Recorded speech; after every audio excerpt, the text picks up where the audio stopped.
আসসালামু আলাইকুম। আমি মোহাম্মদ শাহরিয়ার। তোমাদের সামনে আজকে সরলরেখা চ্যাপ্টারের আরো ৩টা ম্যাথ প্রবলেম নিয়ে হাজির হয়েছি, যা আমাদের কেতাবউদ্দিন স্যারের বইয়ে ৩.৫ অনুশীলনীর ৩.৫ অনুশীলনীর ১০ নম্বর যে কোশ্চেন সেইটা।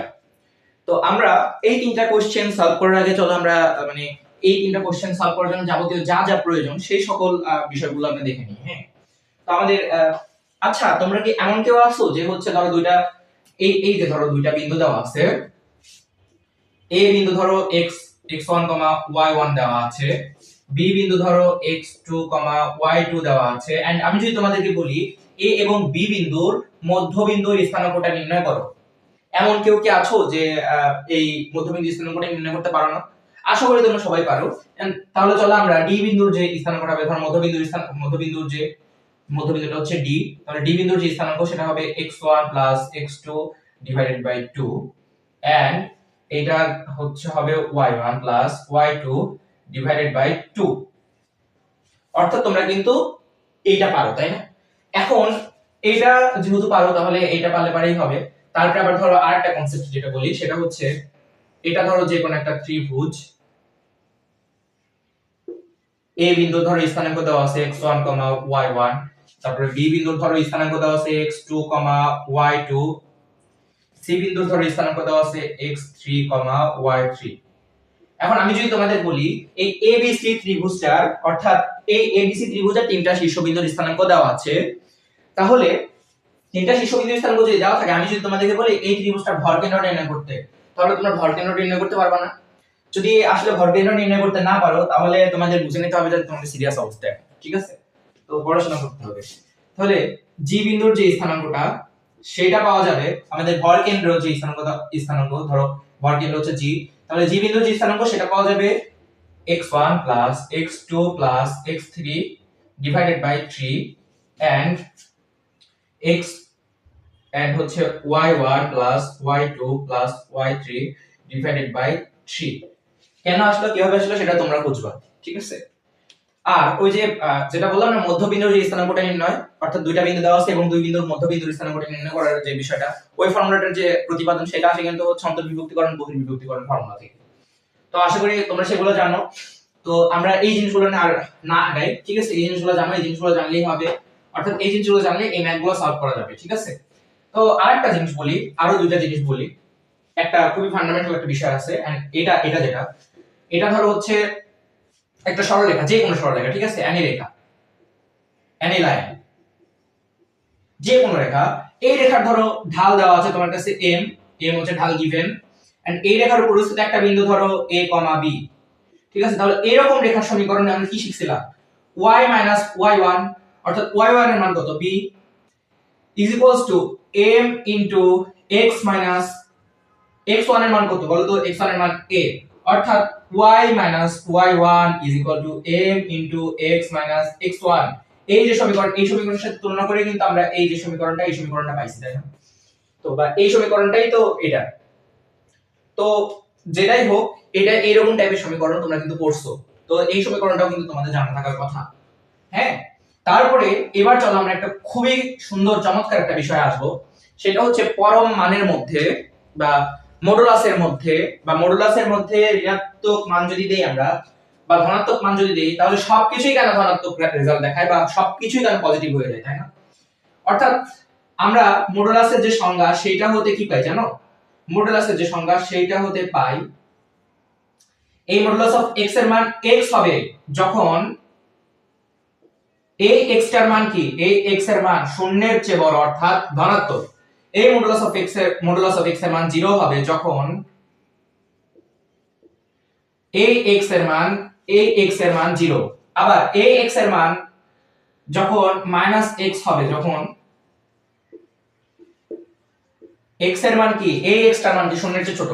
কিছু বুঝি নাই, বোঝার দরকার নাই, ঠিক আছে? এবার চলো আমরা একটু এক্সাম্পলের মাধ্যমে দেখার ট্রাই করি। আমরা ধরো শূন্যের চেয়ে যে কোনো বড় সংখ্যা ধরো 2 নিই, 2 এর মডুলাস ইজ ইকুয়ালস টু কি, 2 এর মডুলাস আমরা এই 2 x এর স্থলে কি 2 বসাইছি না, এই 2 কি শূন্যের চেয়ে বড় না? শূন্যের চেয়ে যদি বড় হয় তাহলে এই 2 ই হবে आंसर, অর্থাৎ +2। হ্যাঁ, আবার ধরো এখানে আমরা যদি মডুলাসের মধ্যে 0 বসাই তাহলে এটা 0 পাওয়া যাবে, এটা তোমরা জানো। এবার ধরো শূন্যের চেয়ে যে কোনো ছোট সংখ্যা নেই, হ্যাঁ, শূন্যের চেয়ে যে কোনো ছোট সংখ্যা অর্থাৎ ঋণাত্মক সংখ্যা নেই, ধরো -3 নিলাম। -3 যদি নেই তাহলে -3 মানে x স্থলে আমরা কি বসাইছি, -3 বসাইছি, তাহলে এটার রেজাল্ট যে পাওয়া যাবে তাহলে -x পাওয়া যাবে। অর্থাৎ মাইনাস এটা সমান সমান মডুলাস অফ x সমান সমান -x কখন পাওয়া যাবে, যখন x এর মান এই মডুলাস অফ x এর মান শূন্যের চেয়ে ছোট নেওয়া হবে। তাহলে শূন্যের চেয়ে ছোটই তো নিচে এখানে, তাহলে মাইনাস, তাহলে শূন্যের চেয়ে ছোট যদি নেই তাহলে মাইনাস x, x এর মান কি, x এর মান কি নিচে -3, তাহলে মাইনাস মাইনাসে প্লাস 3। অর্থাৎ কোন একটা মডুলাসের মধ্যে যদি কোন একটা মান ধনাত্মক, ঋণাত্মক অথবা শূন্য যেটাই হোক না কেন, প্রতি ক্ষেত্রে কিন্তু আমাদের মান ধনাত্মক হয়ে যায়। এবং কেন হয় সেটা কিন্তু আমরা বুঝছি। তোমরা একটা জিনিস চিন্তা করতে পারো, সেটা হচ্ছে এই মডুলাসকে একটা যন্ত্র হিসেবে কল্পনা করতে পারো, ঠিক আছে? একটা যন্ত্র, জুস মেকার আছে না, জুস মেকারের মধ্যে ধরো যদি তুমি জুস মেকারের মধ্যে যদি তুমি ধরো হচ্ছে ইয়া দিয়ে দাও, কি বলে এটা এটা ধরো হচ্ছে জুস বানানো মেশিন। এখন এই মেশিন কি করে, এই মেশিন হচ্ছে শুধু ফলের জুস বানায়, তাই না? ফলের জুস বানায়।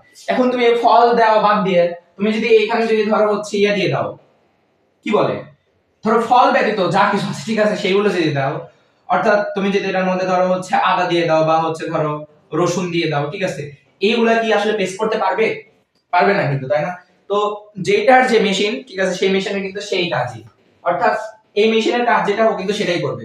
তো মডুলাসও তুমি একটা মেশিন ভাবতে পারো, ঠিক আছে? এই মডুলাসের কাজ হচ্ছে সব মানে যে সংখ্যাই দাও না কেন সেটাকে ধনাত্মক বানানো, ঠিক আছে? এটাই হচ্ছে মডুলাসের কাজ। এন্ড এই কন্ডিশনগুলো বুঝলে পারি হইছে। তো এখন আমাদের যে কোশ্চেনগুলো আছে সেই কোশ্চেনগুলোর দিকে একটু লক্ষ্য করে দেখো, কোশ্চেনগুলোতে আসলে কি বলছে। আমরা প্রথম কোশ্চেনটা চলো একটু সলভ করি। সলিউশন, প্রথম কোশ্চেন এ নং কোশ্চেনের যে সলিউশন সেটা আমরা করি। তাহলে আমাদের এ নং কোশ্চেনে কি বলছে, দেখাও যে -3,6 বিন্দু হতে x 2y 5 0 রেখার উপর অঙ্কিত যে কোনো রেখাংশকে x 2y 5 0 রেখাটি সমদ্বিখণ্ডিত করে। আমরা কিন্তু কিছু বুঝি নাই, বোঝার দরকার নাই, জাস্ট এটা দেখো, এটা হচ্ছে ধরো -3,6 বিন্দু ধরে নাও।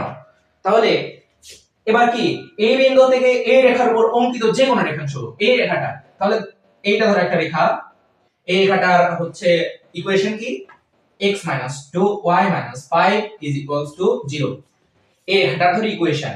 এখন এই রেখাটার উপরে ধরো হচ্ছে এই যে একটা রেখা টানলাম, এই যে এই বিন্দু থেকে এই রেখার উপর অঙ্কিত যে কোনো রেখাংশ, ঠিক আছে, একটা ধরে রেখা টানছে, একটা রেখা টানছে, তাই না? এই রেখাটা এই রেখাংশকে সমদ্বিখণ্ডিত করে, অর্থাৎ এই যে রেখা, এই রেখাটার ইকুয়েশন কি, x 2y 5 0। এই যে রেখাংশটা, অর্থাৎ এই বিন্দু থেকে ধরো হচ্ছে এইটা ধরো হচ্ছে p, ঠিক আছে, এই যে ধরো q, এই p q যে রেখাংশ, এই রেখাংশকে এই রেখাটা সমদ্বিখণ্ডিত করে। আবার যদি এখান থেকে এই রেখার উপর ধরো হচ্ছে p আর একটা রেখাংশ আঁকাইলা, তো এই যে একটা রেখাংশ পাওয়া গেল, এই রেখাংশ অর্থাৎ p আর রেখাংশ কিন্তু এই রেখাটা সমদ্বিখণ্ডিত করে।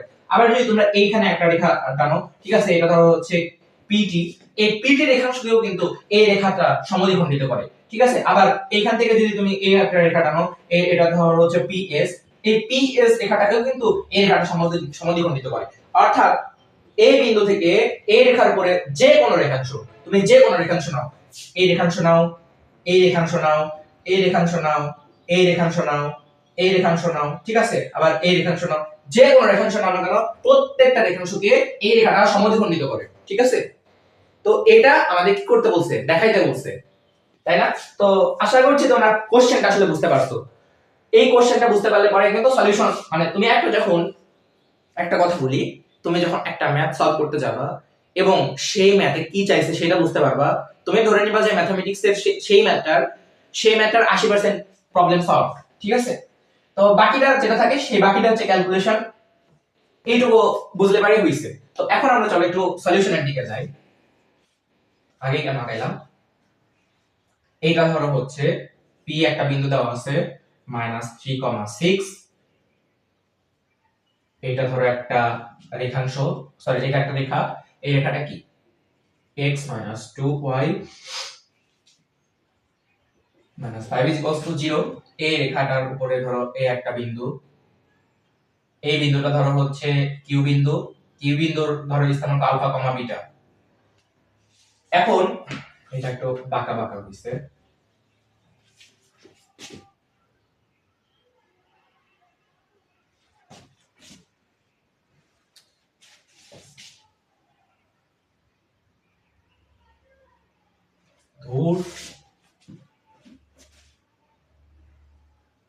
আচ্ছা এখানে ধরে নাও এটাই ধরো হচ্ছে পি বিন্দু।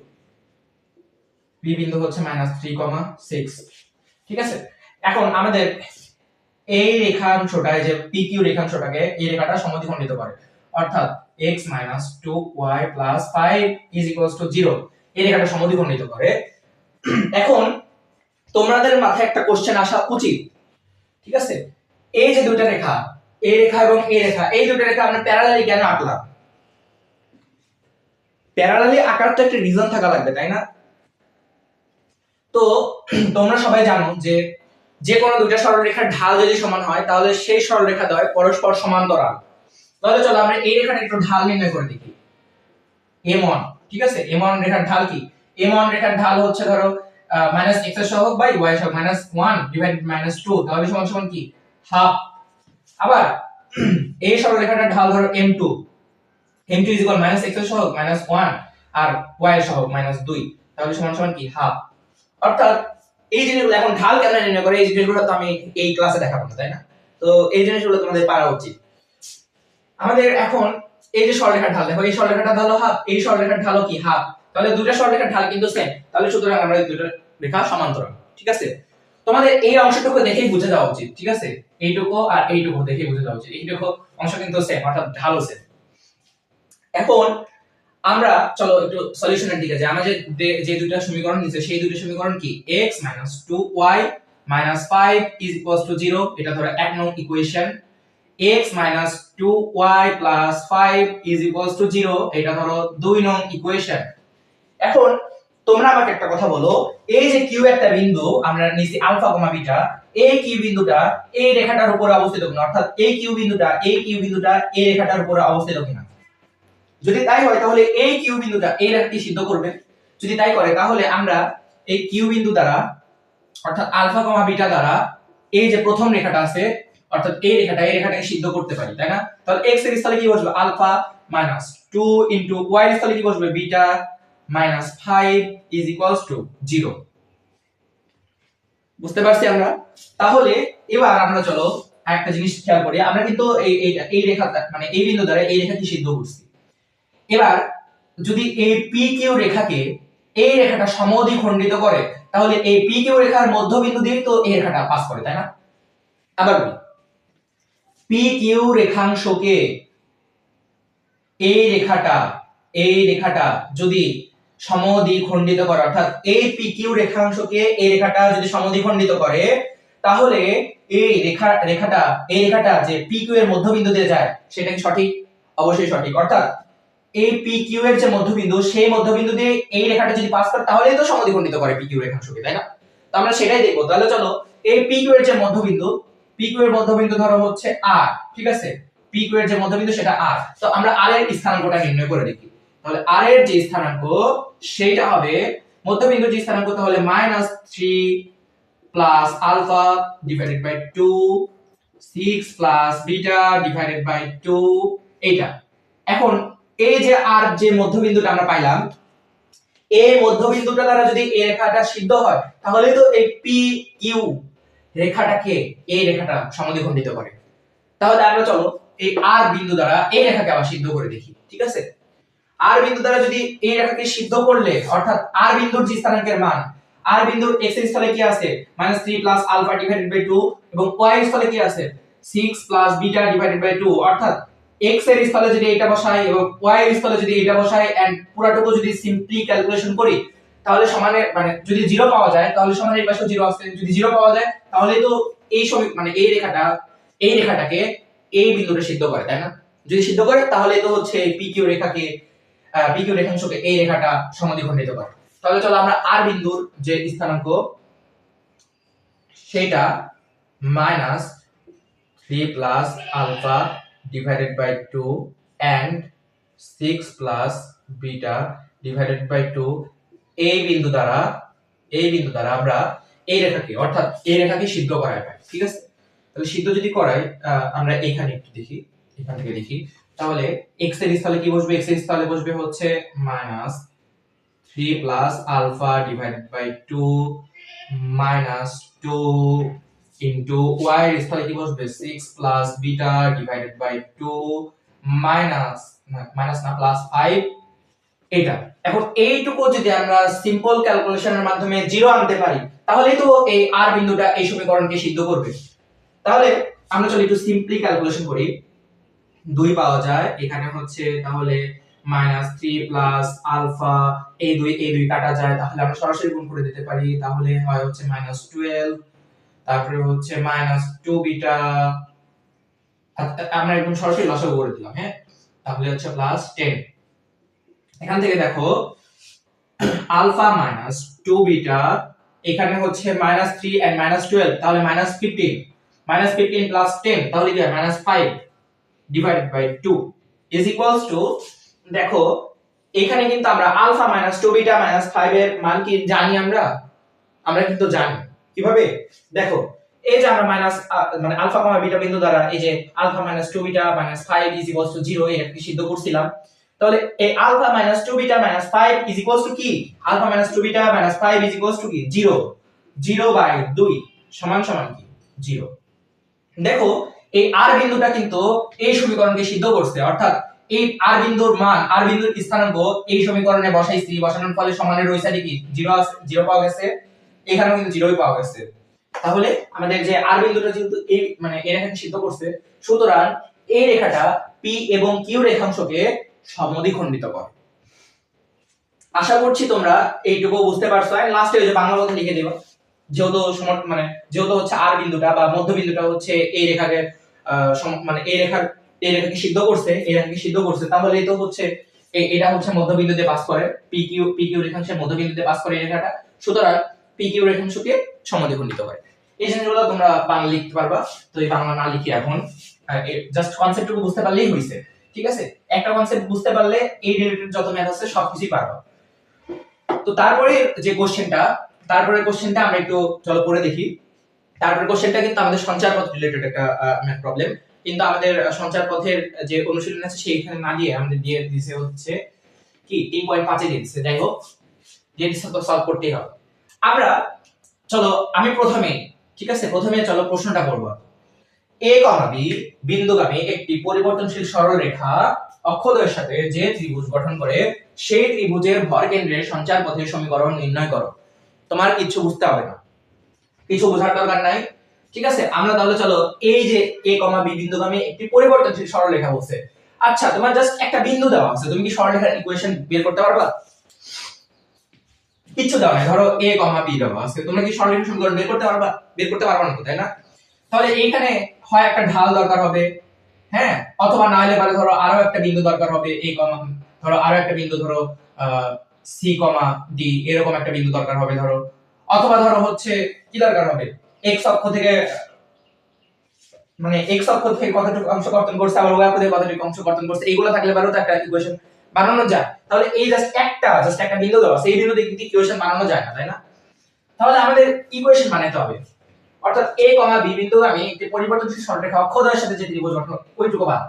a এবং b বিন্দুগামী একটি পরিবর্তনশীল সরলরেখা, তাহলে আমরা এখানে চলো একটা ধরি, ঠিক আছে, একটা জিনিস ধরে নিই, ধরি ঢাল, ঠিক আছে, ঢাল সমান সমান m, এবং এটা কি বিন্দুগামী? a, b বিন্দুগামী। a, b বিন্দুগামী যদি হয় তাহলে এরকম একটা রেখা a, b বিন্দুগামী এবং m ঢাল বিশিষ্ট একটা সরলরেখা। ফার্স্টে যে প্রথমের দিকে একটা দেখাই দিলাম সরলরেখার ইকুয়েশন, তো ওই ইকুয়েশনটা হবে তাহলে y y1, তাহলে b y1 এর মান কি b, তারপরে হচ্ছে m x x1, x1 এর মান কি a, তাহলে এটাই তো ইকুয়েশন, তাই না? এখন এই যে ইকুয়েশনটা পাইছে, অর্থাৎ পরিবর্তনশীল সরলরেখা, এই যে সরলরেখাটা, এই সরলরেখাটা অক্ষদ্বয়ের সাথে, আচ্ছা তোমাদের এখন বুঝে নেওয়া উচিত, অক্ষদ্বয় যেহেতু বলছে তাহলে এরকম টাইপের একটা চিত্র হবে, ঠিক আছে, অক্ষদ্বয়ের সাথে এই যে x অক্ষ, এটা ধরো y অক্ষ, তাই না? অক্ষদ্বয়ের সাথে যে ত্রিভুজ গঠন করে, অর্থাৎ এই যে অক্ষদ্বয়ের সাথে একটা ত্রিভুজ গঠন করছে, এটা ধরো মূল বিন্দু, যে ত্রিভুজ গঠন করে সেই ত্রিভুজের ভরকেন্দ্রের সমীকরণ নির্ণয় করো। আচ্ছা, যেহেতু অক্ষদ্বয় বলছে তাহলে আমাদের এই যে এখান থেকে x অক্ষে মানে x অক্ষে এই রেখাটা, এটা ধরো হচ্ছে ax by c is equals two ধরো 0 এ একটা রেখা। এই রেখাটা x অক্ষ থেকে কতটুকু অংশ গঠন করে ধরো সরি এইটা না, এইটা ধরো হচ্ছে x অক্ষ থেকে কর্তন করে a অংশ, আবার y অক্ষ থেকে কর্তন করে ধরো b অংশ। তাহলে যে ইকুয়েশনটা পাওয়া যাবে এই রেখাটার ইকুয়েশন আমরা এরকম টাইপের ইকুয়েশন করছিলাম না, x by a plus y by b is equals to 1, অর্থাৎ x অক্ষ থেকে a পরিমাণ অংশ কর্তন করছে, অর্থাৎ x by x অক্ষের কর্তৃত্বাংশ প্লাস y by y অক্ষের কর্তৃত্বাংশ is equals to 1। এরকম টাইপের ইকুয়েশন আমরা পড়ছিলাম তাই না? এরকম টাইপের ইকুয়েশন যদি পড়ি তাহলে আমাদের এখানে কি বলছে এ বি বিন্দু আমি একটি পরিবর্তন সরলরেখা অক্ষদ্বয়ের সাথে যে ত্রিভুজ গঠন করে সেই ত্রিভুজের ভর কেন্দ্রের সঞ্চারপথের সমীকরণ নির্ণয় করো। ভর কেন্দ্র নির্ণয়ের জন্য তোমাদের কি দরকার হয়? ভর কেন্দ্র নির্ণয়ের জন্য ত্রিভুজের তিনটা শীর্ষবিন্দুর স্থানাঙ্ক দরকার হয় তাই না? যদি তাই হয় তাহলে আমাদের এখানে এই যে ইকুয়েশন, তাহলে এই যে এ অংশে কর্তন করছে, তাহলে এই যে একটা বিন্দু পাওয়া গেছে যে x অক্ষে যে বিন্দুতে ছেদ করে সেই বিন্দু ছেদ বিন্দু a, 0, আবার এই অংশে পাওয়া গেছে এই অংশের যে বি মানে বি বিন্দুতে ছেদ করে বি বিন্দুর ছেদ বিন্দুর স্থানাঙ্ক 0, b এরকমই তো পাইছিলাম তাই না? তাহলে তাহলে একটা জিনিস দেখো, এই যে সরলরেখা এই সরলরেখাটাকে আমরা x by something plus y by something is equals to 1 আকারে যদি নিতে পারি, অর্থাৎ এই ইকুয়েশনকে x by something আকারে plus y by something আকারে is equals to 1 আকারে যদি নিতে পারি তাহলে কিন্তু আমরা এখানে যে ছেদ বিন্দুর যে স্থানাঙ্ক x অক্ষে যে অংশে ছেদ করে বা y অক্ষে যে অংশে ছেদ করে সেই ছেদ বিন্দু দুইটা স্থানাঙ্ক পেয়ে যাই তাই না? তো আমরা সেই সব বাদ দিয়ে আমরা চলো x by something আগে নিয়ে যাই, চলো x by something plus y by something আকারে চলো নিয়ে যাই। তাহলে y minus b is equals to mx minus ma, আমরা x এবং y কে সব এক সাইডে রাখবো, তাহলে হচ্ছে minus mx plus y is equals to b minus ma। এখন আমাদের সমানের অপর সাইডে এই ইকুয়েশন সমানের অপর সাইডে কি 1 আছে না? তাহলে এই সমানের অপর সাইডে 1 রাখতে হবে, অর্থাৎ কোনো কিছু রাখা যাবে না তাই না? 1 রাখতে হবে। তাহলে আমরা এই পাশে যদি সমানের সাইডে যদি 1 বানাইতে চাই তাহলে b minus ma দ্বারা ভাগ করতে হবে। তাহলে minus mx divided by b minus ma plus y by b minus ma is equals to 1, b minus ma divided by b minus ma। আবার এখান থেকে দেখো তো এই ইকুয়েশনে x এর সাথে কি কোনো সহগ আছে? x এর সাথে কিন্তু কোনো সহগ নাই। y এর সাথে কোনো সহগ আছে? y এর সাথে কিন্তু কোনো সহগ নাই, অর্থাৎ x এবং y কিন্তু একা একা আছে তাই না? আলাদা আলাদা আছে অথবা সিঙ্গেল অবস্থায় আছে। যদি তাই থাকে তাহলে x by b minus ma divided by minus m, অর্থাৎ x কে আমরা সিঙ্গেল রাখলাম প্লাস আবার y তো সিঙ্গেল নিজে আছে b minus ma is equals to 1। এখন আমরা একটা জিনিস খেয়াল করতে পারছি তাই না, x by a plus y by b, আবার x by something y by something আছে তাই না? তাহলে এটা কি? এটা হচ্ছে x অক্ষের কর্তৃত্বাংশ, আবার এইটা কি? এটা হচ্ছে y অক্ষের কর্তৃত্বাংশ। তাহলে চলো আমরা এখন এই চিত্রটা আবার সুন্দর করে ড্র করি, এই মানে এই ইকুয়েশনটা যদি সুন্দর করে ড্র করি তাহলে হবে এইরকম। ধরো এটা হচ্ছে সরলরেখা, এটা ধরো মূল বিন্দু, এন্ড x অক্ষের কর্তৃত্বাংশ কি? x অক্ষের কর্তৃত্বাংশ হচ্ছে b minus ma divided by minus m। তাহলে এই যে একটা ধরো a বিন্দু, এই a বিন্দুর স্থানাঙ্ক কি পাওয়া যাবে? a বিন্দুর স্থানাঙ্ক পাওয়া যাবে b minus ma divided by minus m, 0। আবার এখানে যে একটা ধরো b বিন্দু আছে, এই b বিন্দুর স্থানাঙ্কটা পাওয়া যাবে, দেখো তো y অক্ষের কর্তৃত্বাংশ কত? b minus ma। তাহলে এইখানে পাওয়া যাবে 0, b minus ma। এখন আবার বইলো না যে এই যে এখানে 0 হইলো এখানে অন্য কোনো কিছু হইলো না, অর্থাৎ সোজা সাপটা বলে দেই এগুলো স্থানাঙ্ক জ্যামিতি তোমাদের করার কথা। তো বলে দেই y অক্ষের উপরে এটা কি? এটা হচ্ছে ধরো y অক্ষ, এটা হচ্ছে x অক্ষ। y অক্ষের উপরে সকল বিন্দুর ভুজ 0, x অক্ষের উপরে সকল বিন্দুর কোটি 0। ঠিক আছে? এইটুকু বুঝলে বোঝো, না বুঝলে নাই। এটা বোঝার উচিত তোমাদের। এবার আমাদের এই যে মূল বিন্দুর কার্টেসীয় স্থানাঙ্ক কি? 0, 0। তাহলে কিন্তু এই যে দেখো আমাদের ভর কেন্দ্রের যে সঞ্চারপথের সমীকরণ নির্ণয় সেটা কিন্তু আমরা পেয়ে যাব এখন। কারণ কি? কারণ এই যে ত্রিভুজটার দিকে তাকাও, আমরা ত্রিভুজের যে তিনটা শীর্ষবিন্দু সেই ত্রিভুজের তিনটা শীর্ষবিন্দুর স্থানাঙ্ক জানি, স্থানাঙ্কের মান জানি না, এইটা এইটা এবং এইটা যদি জানি তাহলে আমাদের যে ভর কেন্দ্র সেই ভর কেন্দ্রের স্থানাঙ্কের মান তো আমরা পারবো। পাগল নাকি? ভর কেন্দ্রের স্থানাঙ্কের মান তো পারবো আমরা তাই না? বা ভরকেন্দ্রের স্থানাঙ্ক মান তো আমরা নির্ণয় করা এটা পান্তাবাদ হয়ে গেছে। এইটার ধর ভরকেন্দ্র হচ্ছে g, তাহলে এই যে ধরো g বিন্দুর g ভরকেন্দ্রের যে স্থানাঙ্ক, সেই স্থানাঙ্কটা হচ্ছে ভুজ তিনটার হচ্ছে গড়, তাহলে ভুজ তিনটার কি এটার ভুজ 0, এটার ভুজ 0, তাহলে 0 0 যোগ করলে কিছু না, তাহলে জাস্ট এইটা b minus ma divided by minus 3m আমরা ডিরেক্টলি করে দিলাম। এন্ড এইখানে কি এবার হচ্ছে কোটি তিনটার গড়, তাই না? তাহলে 0, এটার 0, তাহলে এটা কি b minus ma divided by 3। এখন এইটাকে আমরা চলো x এন্ড y বা কার্টেসীয় পদ্ধতি নিয়ে যাই। x, y এর সাথে যদি তুলনা করি, x এবং y এর সাথে যদি তুলনা করি, তাহলে x এর স্থলে কি বসে আছে এটা, অর্থাৎ তাহলে আমরা লিখতে পারি x is equals to b minus ma divided by minus 3m, and আমরা লিখতে পারি y is equals to b minus ma divided by 3। এখন এবার তোমাদের চলে একটা কথা বলে, সেই কথাটা হচ্ছে ধরো কোন একটা সঞ্চার পথ নির্ণয় করতে বলছে তোমার, কোন একটা সঞ্চার পথ যদি নির্ণয় করতে বলে এবং সেই সঞ্চার পথ নির্ণয়ের জন্য তুমি যদি কোনো একটা ভ্যারিয়েবল বা কোনো একটা কিছু ধরে নাও, ঠিক আছে, বা ধরে নেওয়া জিনিস যদি হয়, তাহলে সেই জিনিসটা সঞ্চার পথের যে ইকুয়েশনটা পাওয়া যাবে, অর্থাৎ সঞ্চার পথের যে সমীকরণটা পাওয়া যাবে, সেই সমীকরণে কিন্তু সেই ধরে নেওয়া জিনিসটা রাখা যাবে না, সেই ধরে নেওয়া জিনিসটা রাখা যাবে না। এটা কি, এটা হচ্ছে সঞ্চার পথ সমীকরণ নির্ণয়ের একটা ধরো ট্রিক্স বলা চলে, ঠিক আছে? এই ট্রিক্সটা জানলে পরে অনেক কিছু সহজ হয়ে যায়। অর্থাৎ আমি আবার রিপিট করতেছি, কোন একটা জিনিস তুমি সঞ্চার পথ নির্ণয়ের জন্য ধরে নিছো, কোন একটা জিনিস তুমি সঞ্চার পথ নির্ণয়ের জন্য যদি ধরে নাও, তাহলে সেই যে একটা সঞ্চার পথ নির্ণয় করছো, ওই সঞ্চার পথ যে নির্ণয় করছো, ওই নির্ণয় সঞ্চার পথের মধ্যে, সঞ্চার পথের সমীকরণের মধ্যে সেই ধরে নেওয়া জিনিসটা রাখা যাবে না, ঠিক আছে? তাহলে আমরা কি ধরে নিছিলাম, দেখো তো, এই যে ধরি ঢাল ধরে নিছিলাম না, ঢাল m এর মান ধরে নিছিলাম। তাহলে m এর মান এখানে আমরা x সমান সামথিং পাইছি, y সমান সামথিং পাইছি। এখন এখান থেকে ধরো এই x থেকে m এর মান নির্ণয় করা যায়, আবার y থেকে m এর মান নির্ণয় করা যায়। তাহলে আমরা যে কোনো একটা থেকে m এর মান নির্ণয় করি, তাহলে আমরা y থেকে m এর মানটা নির্ণয় করে দেখি, ঠিক আছে? কারণ x টা একটু কমপ্লেক্স টাইপের হবে, y থেকে নির্ণয় করলে সহজ হবে। তাহলে 3y is equals to b minus ma, তাহলে এখান থেকে m এর যে মান পাওয়া যাবে সেটা হচ্ছে b minus 3y divided by, sorry, এখান থেকে m এর মান যেটা পাওয়া যাবে, এখানে পাওয়া যাবে b minus 3y divided by a। এখন যেটা বলতে যাচ্ছি, m এর মানটা তুমি পাইছো, ঠিক আছে? এখন যেটা m এর মান পাইছো, ঠিক আছে, যেটা থেকে ক্যালকুলেশন m এর মান নির্ণয় করতে, এখন এই m এর মান তো এটা থেকে বসানোর দরকার নাই, m এর মান যেটা পাচ্ছে এটাতে তুমি বসাবা, ঠিক আছে? এটাতে যদি বসাও, দেখো m এর মানটা যদি বসাও, তাহলে এখান থেকে যদি আমি একটু সিম্পল ক্যালকুলেশন করে নেই, -3mx is equals to হচ্ছে b minus ma। এবার আমরা এখানে m এর মানটা डायरेक्टली বসাই দেই, এখানে m এর মান পাইছি না আমরা, এই যে m এর মান, এই m এর মানটা এখানে বসাই দেই, -3 ইনটু m এর মান কি b minus 3y divided by a, এখানে x, অর্থাৎ এটা হচ্ছে m এর মান is equals to b minus m এর মান কি b minus 3y divided by a into a।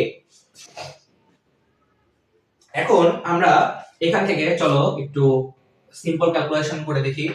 এখানে থাকে হচ্ছে a, এখানে থাকে ধরো হচ্ছে -3bx plus 9xy is equals to, ধরো এখানে a, এখানে a কাটা, তাহলে এখানে b minus b plus 3y, হ্যাঁ डायरेक्टली লিখতেছি। তো এখানে হয় কি -3bx plus 9xy is equals to a minus b plus b কাটা, তাহলে হচ্ছে 3ay। তাহলে আমরা সবকিছু এক সাইডে যদি নিয়ে আসি, তাহলে এখান থেকে হচ্ছে -3bx minus 3ay plus 9xy is equals to 0।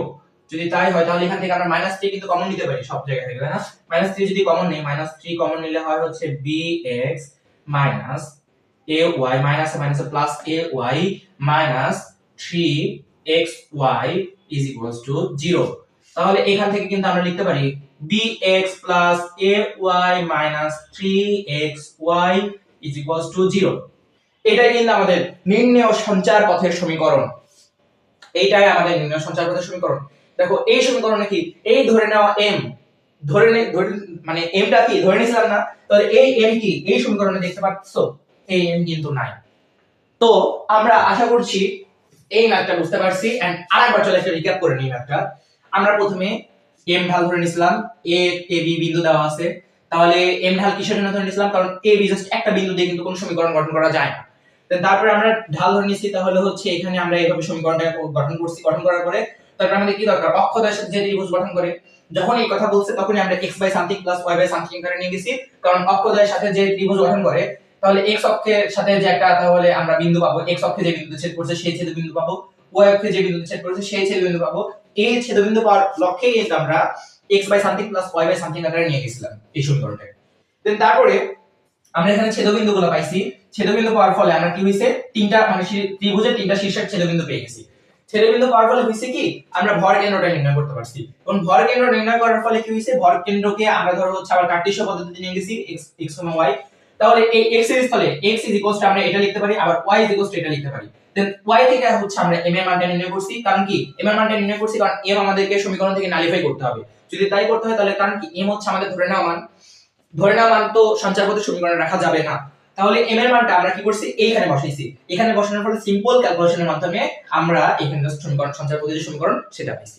আশা করছি তোমরা বুঝতে পারছো। না বুঝতে পারলে আবার রিক্যাপ করবা। আমরা অবশ্যই এখানে হচ্ছে b নম্বরটা সলভ করলাম, এখানে হচ্ছে a দেওয়া, সরি এটা হচ্ছে b নম্বরটা সলভ করছি। তাহলে চলো এবার আমরা c নম্বর যে ম্যাথ প্রবলেম দেওয়া আছে এই c নম্বর ম্যাথ প্রবলেমটা সমাধান করে ফেলি। এই 3 নম্বর ম্যাথ প্রবলেমটা কিন্তু হচ্ছে বুয়েটে 2021-22 সালে একবার আসছিল, সো অ্যাডমিশন টেস্টের জন্য। এবার আমরা কিন্তু যে পরমাণ ফাংশন নিয়ে যে একটা পড়লাম না ফার্স্টের দিকে, পরমাণ ফাংশন সম্পর্কিত যে কনসেপ্ট পড়লাম, ওই কনসেপ্টের উপরে বেস করে কিন্তু এই ম্যাথটা সলভ করে ফেলা যায়, তাই না? তো এবার চলো আমরা দেখি। y দেওয়া হচ্ছে 2 মডুলাস অফ x 2। এটা যদি দেওয়া থাকে তাহলে মডুলাস অফ x 2 এটা হবে x 2 যখন এই x 2 এটা হবে শূন্যের চেয়ে ছোট। ঠিক আছে, দেখো আমরা কিন্তু একটা জিনিস পড়েছিলাম তখন, তাই না? মডুলাস অফ x এটা সমান সমান x হবে যখন এই যে x এর মান, এই x এর মানটা যখন শূন্যের চেয়ে ছোট হবে। তো আমরা কিচ্ছু করি না, জাস্ট সেই কাজটাই করছি। x 2 এটা হচ্ছে যদি x 2 এটা যদি শূন্যের চেয়ে ছোট হয় তাহলে এই মডুলাসের মান হবে x 2। আবার তাহলে এইটা যে পাচ্ছি আমরা, তাহলে এখান থেকে একটা ইকুয়েশন দাঁড় করানো যায়। তাহলে y 2 x 2। এই যে মডুলাসের জায়গায় আমরা, অর্থাৎ এই মডুলাসের জায়গাটা আমরা এটা বসাইছি, কারণ এইটার মানই তো এটা, যখন x 2 এর মান শূন্যের চেয়ে ছোট। তাহলে এখান থেকে আমরা পাচ্ছি y 2 এখানে ফার্স্ট ব্র্যাকেট আমরা ইউজ করি x 2। এখান থেকে আমরা আরেকটু সিম্পলিফাই করে পাচ্ছি y 2 2 x 2, a 2, a 2 কাটাকাটি চলে যায় and y x, এটা একটা ইকুয়েশন পাচ্ছি আমরা। তারপরে আবার যখন আরেকভাবে কিন্তু আমরা করতে পারি, বা এইটা কিন্তু আরেকভাবে করা যায়, বা আরেকবার আমরা এইটা দেখি। চলো, এইটা যখন আমরা শূন্যের চেয়ে ছোট লিখছিলাম তখন কিন্তু আমরা এই ইকুয়েশনটা পাইছি। এটা যখন আবার শূন্যের চেয়ে বড় হবে তখন কিন্তু আরেক রকম কন্ডিশন থাকবে, অর্থাৎ মডুলাস অফ x হবে কখন, যখন এই যে x এর মান এটা শূন্যের চেয়ে বড় হয়, তাই না? তো আমরা এই কাজটা এখন করব। x 2 হবে x 2, এটা কখন হবে জানো? যখন x 2 এটা হবে শূন্যের চেয়ে বড়। তাহলে এখন আমরা কিন্তু আরেকটা ইকুয়েশন দাঁড় করাতে পারি এখান থেকে, তাই না? তো এইটা একটা ইকুয়েশন, এন্ড আমরা আবার লিখতে পারি y 2 x 2। তাহলে আমরা এখান থেকে লিখতে পারি y 2 মাইনাস x প্লাস 2, তাহলে এখান থেকে লেখা যায় y plus x is equals two 4, অর্থাৎ x plus y is equals two 4। এটা কিন্তু একটা ইকুয়েশন পাওয়া যায়, অর্থাৎ এই ইকুয়েশনটা থেকে কিন্তু আমরা দুইটা ইকুয়েশন দাঁড় করাইতে পারি, তাই না? এই যে দুইটা সমীকরণ, এই দুইটা সমীকরণ আমরা দাঁড় করাইতে পারি। এখানে আমরা দুইটা সমীকরণ পেয়ে গেছি। দেন তারপরে আমরা কি বলছি, এখানে কোশ্চেনটা একটু পড়ি আবার। y is equals two 2 minus x minus 2 সমীকরণের গ্রাফকে y is equals two k রেখাটি x অক্ষের সাথে সমান দুটি অংশে ভাগ করে, ঠিক আছে? তারপর বলছি k এর মান নির্ণয় করো। আমরা এটা মুছে দিলাম। দেন তারপরে আমরা এটা একটু চলো, এই যে আমরা দুইটা চিত্র মানে দুইটা ইকুয়েশন পাইছি, এই দুইটা ইকুয়েশন থেকে কিন্তু আমরা দুইটা চিত্র পাবো বা দুইটা সমীকরণের চিত্র পাবো, তাই না? তো সমীকরণের গ্রাফকে এই রেখাটি আছে, ওগুলো পরে আমরা চলো এইটা একটু আগে একটা চিত্রের মধ্যে ড্র করে ফেলি। এইটা একটা চিত্র। প্রথমে আমাদের দেখো y x লেখা আছে, যেটা কিন্তু মূল বিন্দুগামী সরলরেখা, তাই না? তো এই যেটা হচ্ছে y x রেখা, মূল বিন্দুগামী কিন্তু সরলরেখা, তাই না? এটা কি, এটা হচ্ছে মূল বিন্দু, অর্থাৎ এটার স্থানাঙ্ক 0, 0। তারপরে y x 4, আমরা যদি এটাকে যদি ধরো একটু এরকম আকারে নিয়ে যাই, x y 4, তাহলে x by 4 plus y by 4 is equals to 1। তাহলে এখানে x অক্ষ থেকে কর্তৃত্বাংশ 4 একক বা 4, y অক্ষ থেকে কর্তৃত্বাংশ 4, তাহলে এটা ধরো x অ্যাক্সিস, এটা y অ্যাক্সিস, y অক্ষ থেকে কর্তৃত্বাংশ 4, x অক্ষ থেকে কর্তৃত্বাংশ 4, এরকম একটা ইকুয়েশন এটা। তো এইটা যদি হয়, দেখো x অক্ষ থেকে 4 অংশ পরিমাণ 4 পরিমাণ অংশ কাট করছে, এটা 4, তাহলে এই যে এটা ধরো a বিন্দু দেই, এই যে এটা ধরো a বিন্দু, আচ্ছা নিচে দেই, এটা ধরো a বিন্দু, এই a বিন্দুর স্থানাঙ্ক 4, 0। তারপরে আবার ধরো এখন এটা হচ্ছে y 4, y x রেখা, আর এটা হচ্ছে x y 4 রেখা। তো এখন এই দুইটার যে এই দুইটা দেখো, এই রেখাটা আর এই রেখাটা, এই দুইটা পরস্পর ছেদ করছে এখানে, না? অর্থাৎ এটা ধরো একটা নাম দেই, এটা ধরো b বিন্দু নাম দেই, b বিন্দুতে ছেদ করছে, এই যে এটা হচ্ছে b বিন্দু। এখন এই b বিন্দুটার স্থানাঙ্ক কিন্তু এই দুটো ইকুয়েশনকে সলভ করলেই পাওয়া যাবে, তাই না? এই দুটো ইকুয়েশনকে সলভ করে দেখি চলো। x y, অর্থাৎ এখান থেকে আমরা বুঝতে পারতেছি ভুজ এবং কোটির মান কিন্তু সেম হবে, তাহলে যে কোনো একটা মান নির্ণয় করলেই হয়। তো আমরা এই ইকুয়েশনে x y x বসাই, তাহলে x y সমান 4, তাহলে এই যে এখান থেকে আমরা নেই x y এর মান কত, y এর মান x 4, তাহলে এখান থেকে x এর মান পাওয়া যাচ্ছে 2। তাহলে এখান থেকে x এর মান যদি 2 পাওয়া যায়, x এর মান যদি 2 পাওয়া যায়, তাহলে এখানে x সমান সমান y, তাহলে y এর মান পাওয়া যাবে 2। তাহলে b বিন্দুর যে স্থানাঙ্ক সেটা একটু ভালোভাবে লিখি, এইখানে লিখি 2, 2। তারপরে দেখো এখানে কি বলছে, y k রেখা, y k রেখাটি x অক্ষের সাথে সমান দুটি অংশে ভাগ করে।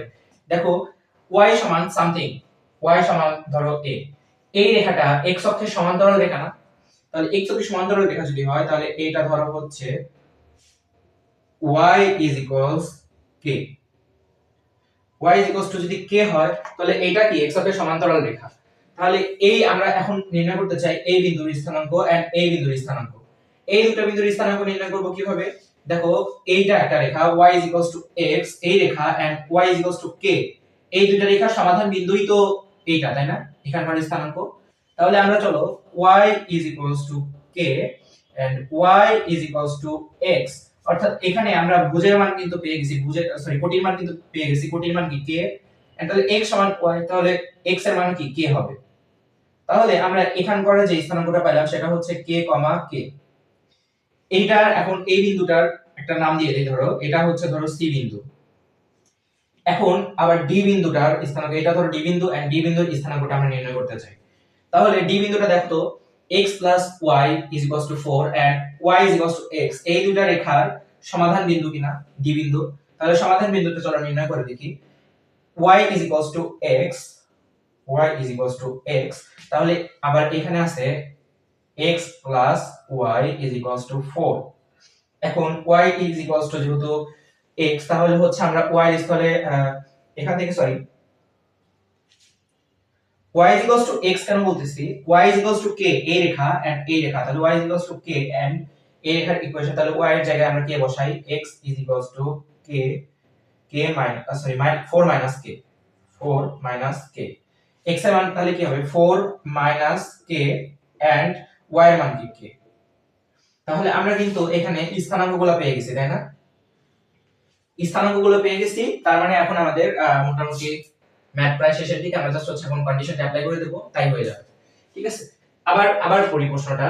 y 2 minus modulus of x 2 সমীকরণের গ্রাফকে y k রেখাটি x অক্ষের সাথে সমান দুটি অংশে ভাগ করে।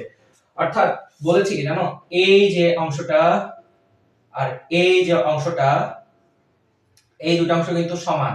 যদি আমার কাছে চিত্রে মানে এই চিত্রে মনে হচ্ছে যে সমান না, কিন্তু এটা যখন তোমরা অ্যাকুরেটলি ধরো ডেসমস অ্যাপে আঁকাবা বা ডেসমস গ্রাফ ক্যালকুলেটরে আঁকাবা, তখন দেখবা আসলে দুইটা অংশ কিন্তু সমান, এই অংশটাও সমান, এই অংশটাও সমান। অর্থাৎ এই অংশের মান যা, এই অংশের মানও তাই, ক্ষেত্রফলের মান বলতেছি।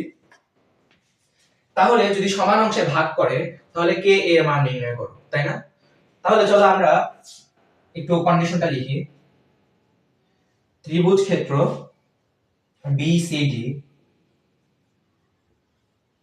BCD is equals to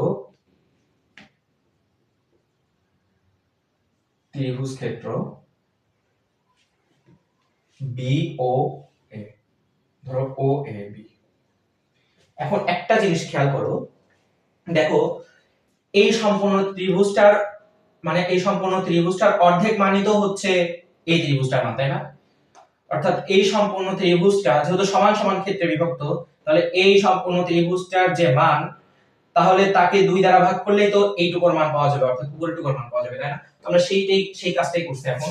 তো আমরা চলো ক্ষেত্রফল নির্ণয় তো অবশ্যই আমরা পারি, তাহলে BCD ত্রিভুজের চলো ক্ষেত্রফলটা নির্ণয় করে ফেলি। Half into modulus of modulus না নির্ণয় দিতে করি, চলো নির্ণয় দিতে বললে হবে কি BCD, তাহলে B বিন্দু কি 2, তারপরে হচ্ছে 2 1, তারপরে এখানে আমরা যদি হচ্ছে C বিন্দু থেকে BCD, তাহলে C k k 1 মানে কমা না সরি k 1, তারপরে হচ্ছে 4 minus k 1 is equals to এইখান করা হাফ এন্ড আমরা সূত্রের হাফ বসানোর পরে OAB, দেখো তো ও বিন্দু বা অরিজিন বা মূল বিন্দুর স্থানাঙ্ক 0 0 1, আবার A বিন্দুর যে স্থানাঙ্ক সেটা হচ্ছে 4 0 1, B বিন্দুর স্থানাঙ্ক কি 2 2 1। এখন চলো আমরা এটা একটু সলভ করে দেখি, ঠিক আছে? সলভ করলে এখান করা হাফ আর এখান করা হাফ ধরে কাটা, তাহলে এখানে আমাদের পড়ে থাকে হচ্ছে, আমরা যদি 2 দ্বারা বিস্তার করে ফেলি, তাহলে 2 দ্বারা বিস্তার করলে k minus k, তারপরে এখানে কি মাইনাস 2 ইনটু k মাইনাস 2 দ্বারা যদি বিস্তার করি, তাহলে k মাইনাস 4 প্লাস k। তারপরে আমরা যদি এখানে 2 দ্বারা বিস্তার করি, 1 দ্বারা বিস্তার করি, প্লাস 1 দ্বারা বিস্তার করলে পাওয়া যাবে k square minus 4k plus k square, আর is equals to পাওয়া যাবে হাফ ইনটু, এখানে যদি আমরা একদম উপর থেকে এই 1 দ্বারা বিস্তার করে ফেলি, তাহলে হচ্ছে 4 দুগুণ 8 মাইনাস 2 0 0, তাহলে হচ্ছে 8 তাহলে আমরা এটাকে একদম সমান দিয়ে লিখে ফেলতে পারি 4। তাহলে এইটা ইজ ইকুয়ালস টু 4, তাহলে এখান থেকে আমরা কিন্তু k এর মান একদম সিম্পলি নির্ণয় করে ফেলতে পারবো। তাহলে এখানে মাইনাস 2k, তারপরে প্লাস 8 মাইনাস 2k, এখানে plus k square minus 4k plus k square is equals two 4। এখান থেকে আমরা লিখতে পারি -2k -2k -4k, তাহলে কি 8k হচ্ছে না, 8k হচ্ছে তাই না? তাহলে আগে আমরা 2 এখানে k স্কয়ার তাহলে 2k square, 2k 2k 4k তাহলে -8k, তারপরে আছে এখানে প্লাস 8 4 তাহলে এখানে থাকে +4 ইজ ইকুয়ালস টু 0। তাহলে এখান থেকে আমরা 2 কমন নিতে পারি, k square -4k plus 2 is equals to 0। এবার আমরা এইটা সিম্পলি ক্যালকুলেটরে সলভ করব। ক্যালকুলেটরে চলো সলভ করলে আশা করি তোমরা ক্যালকুলেটর ইউজ করতে পারো। এখানে k এর মান 1, আমরা পলিনোমিয়ালস, তাহলে k এর মান 1 -4 প্লাস 2, তাহলে আমরা যেটা পাচ্ছি আমরা কিন্তু দুইটা মান পাচ্ছি। তাহলে এখান থেকে k এর দুইটা মান পাওয়া যাবে, 2 প্লাস √2 এন্ড আরেকটা হচ্ছে k এর আরেকটা মান হচ্ছে 2 মাইনাস √2। এখন তোমরা বলবা k এর কি আসলে দুইটা মান হওয়া পসিবল?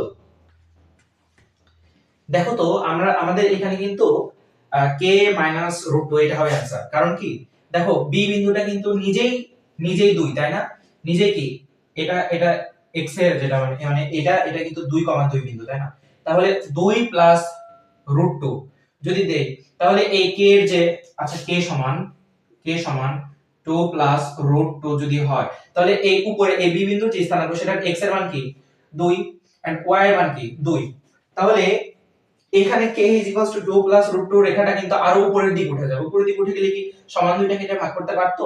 পারতো না কিন্তু। তাই আমরা এখানে সুতরাং লিখতে পারি k = 2 মাইনাস √2, বাট এখানে অর্থাৎ k is not equal to 2 plus √2, k এর মান 2 plus √2 কিন্তু হইতে পারবে না। তাহলে আমরা কিন্তু k এর মানটা নির্ণয় করে ফেলছি। এখন প্রবলেম যেটা হইছে সেটা হচ্ছে এই ম্যাথ আমাদের করতে হবে কয় মিনিটে? 3 মিনিটে তাই না? তো 3 মিনিটে যদি করতে হয় তাহলে আমরা কিন্তু এত কিছু দেখার টাইম এত সিম্পল ক্যালকুলেট মানে এত যে ক্যালকুলেশন করব সিম্পলি ভাবে তো এত কিছু করার টাইম নাই। তখন তোমরা আস্তে আস্তে কি করবে জানো, এই যে এই ইকুয়েশন দেওয়া আছে এই ইকুয়েশন দেখা মাত্রই এইটা সমান এইটা মানে এই ইকুয়েশন দেখাও যদি মানে দেখে ফেলো, দেখার সাথে সাথে কিন্তু তোমার মাথার মধ্যে অটোমেটিক্যালি চলে আসবে, এত ক্যালকুলেশন কিন্তু আমরা করব না, ঠিক আছে? ডাইরেক্টলি ধরতে গেলে এরকম মাইন্ড ক্যালকুলেশনের মাধ্যমে y x রেখা পেয়ে যাব, এখানে এই রেখাটা পাবো, এই দুইটা রেখা দেখার সাথে সাথে কিন্তু আমরা ড্র করে ফেলতে পারবো। ড্র করে ফেলার পরে আমাদের তখন এই যে এই y k রেখাটা আছে, তারপরে আমরা সিম্পলি জাস্ট এইগুলো বের করব, যে স্থানাঙ্কগুলোর মান বের করব, বের করার পরে তারপর হচ্ছে আমরা এখানে সুন্দর করে শর্তে ফেলে দেব, কন্ডিশনে ফেললে আমাদের এরকম সিম্পল ক্যালকুলেশন মাধ্যমে অথবা এই যে এই যে নির্ণায়ক তারপর হচ্ছে এই সব নির্ণয় এগুলো নির্ণয় আরো শর্টকাট প্রসিডিউরে করা যায়, তো সেইগুলোর মাধ্যমে আমরা কে এর মান সরাসরি নির্ণয় করে ফেলতে পারবো, ঠিক আছে? তো এইটা হচ্ছে আমাদের কাঙ্ক্ষিত ম্যাথ, যে আমাদের 10 নং যে ম্যাথ ছিল সেই ম্যাথের 3টা প্রবলেম ছিল, সেই 3টা প্রবলেমের সমাধান। তো আশা করছি তোমরা সবাই বুঝতে পারছো, এন্ড যদি না বুঝতে পারো তাহলে ক্লাসটা আবার ওভারভিউ করো, ইনশাআল্লাহ বুঝতে পারবা। তো ঠিক আছে, সবাই ভালো থেকো, সুস্থ থেকো, আসসালামু আলাইকুম।